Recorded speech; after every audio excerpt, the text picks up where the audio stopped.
আসসালামু আলাইকুম, আশা করি আপনারা সকলেই ভালো আছেন। তো ভিউয়ার্স, আজকে ভিডিওতে থাকছে কিছু শেপ আপনাদের দেওয়া হবে। তো আপনারা এগুলো থেকে আপনারা খুব সহজেই ডিজাইন করতে পারবেন। তো শেপ বলতে কিছু প্রিন্টিং দেওয়া হবে। তো ব্রাশ সিস্টেমটা তো আমি দেখাই দিচ্ছি। তো আমার কাছে অনেক আছে, বাট আমি আস্তে আস্তে টিউটোরিয়াল দিতেছি। তো দেখতে পাচ্ছেন এই যে এই ব্রাশ 20 ব্রাশ ইফেক্ট। তো এই 20 ব্রাশ ইফেক্ট আমি আপনাদের সঙ্গে শেয়ার করতেছি প্রিন্টার। তো এটা কোথা থেকে পাবেন, কীভাবে, তো ডিসক্রিপশন বক্সে লিঙ্ক দেওয়া থাকবে। তাছাড়াও যারা ফোন ইউজ করেন, যাদের পিসি নেই, তাদের জন্য ইমেজ আকারে, পিএনজি ইমেজ আকারে দেয়া হবে। তো এখানে কয়টা ছিল? এখানে 20টা ছিল, তো 20টা থাকবে। আর যাদের পিসি আছে তাদের জন্য আরও ভালো, তাদের একটা শেপ, একটা ব্রাশ টুলের ভিতরে সব পাবেন। তো এখান থেকে জাস্ট ব্রাশে ক্লিক করবেন, ক্লিক করার পর এখানে এই যে এখানে ক্লিক করার পর এখানে সেটিং, ডাউনলোড লিঙ্ক ডিসক্রিপশন বক্সে দেওয়া থাকবে, ওখান থেকে আপনারা নেবেন। নেওয়ার পরে ওপেন করবেন, তো পিসিতে রাখবেন।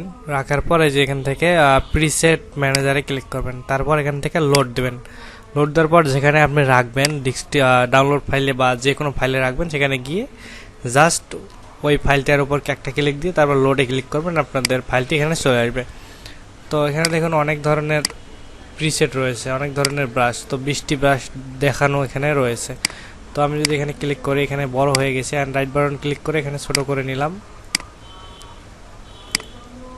এই যে ছোট করে নিয়ে যদি একটা ক্লিক দিই, তো দেখতে পাচ্ছেন ব্রাশ টুলগুলো। তো কন্ট্রোল জেড চেপে আমি ব্যাক করতেছি আবার। তো এখানে অনেক ধরনের আপনারা প্রিসেট পাবেন, অনেক ধরনের আপনারা শেপ পাবেন, সেগুলো দিয়ে আপনারা টেক্সচার করতে পারেন, টেক্সটের নিচে দিতে পারেন। তো দেখতেই পারছেন ভিউয়ার্স, অনেক সুন্দর সুন্দর এখানে ব্রাশ রয়েছে।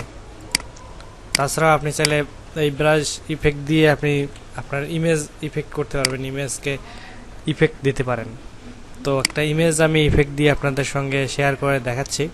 তো আমি এই ইফেক্টটা নিচ্ছি, এই ব্রাশটা নিচ্ছি, নেওয়ার পর এখান থেকে আমি মোটামুটি ছোট করে দেব। এটা তো বেশি বড় হয়ে গেল, এটা বড়, একটু কমাই নিতে হবে, এতটুকুই থাক। তো ক্লিক করলাম, অ্যান্ড কন্ট্রোল যেতে ক্লিক করে কপি করলাম। কপি করার পর এখান থেকে বড় করে নিলাম। তো আবার কন্ট্রোল ইন্টার, তারপর কন্ট্রোল জে, এটা আবার একটু ঘুরিয়ে নেব, ইন্টার। তো এই দুটাকে আমি সিলেক্ট করব, কন্ট্রোল চেপে ধরে এই দুটাকে সিলেক্ট করলাম। সিলেক্ট করার পর রাইট বাটন ক্লিক করে এই উপরেরটা ক্লিক দিই। তারপর আমার যে ইমেজটি আমি নিব, ওই ইমেজটিতে আমি ক্লিক করব, ড্র্যাগ করে এনে ফটোশপের উপর এর উপরে ছেড়ে দেব। ছেড়ে দেওয়ার পরে একটু লোড নেবে, তারপর ইন্টারে ক্লিক করব। তারপর এটাকে আমি অল্টার চেপে ধরে এখানে এই জিনিসটার এই যে যখন তীরের মতো আসবে, এখানে ক্লিক করব। তো ভিউয়ার্স, আপনারা দেখতেই পারলেন খুব সহজেই আপনারা এইরকম পিকচার ডিজাইন করতে পারেন। আবার টেক্সটুল শেপ ডিজাইন, লেখার উপর লেখার নিচে দিতে পারেন। তো মূলত এই হলো আজকের ভিডিও। যদি আপনাদের ভালো লেগে থাকে অবশ্যই লাইক, কমেন্ট, শেয়ার করবেন, আর চ্যানেলটি আমার সাবস্ক্রাইব করে আমার চ্যানেলের সঙ্গে থাকবেন। ধন্যবাদ সবাইকে ভিডিওটি সম্পূর্ণ দেখার জন্য।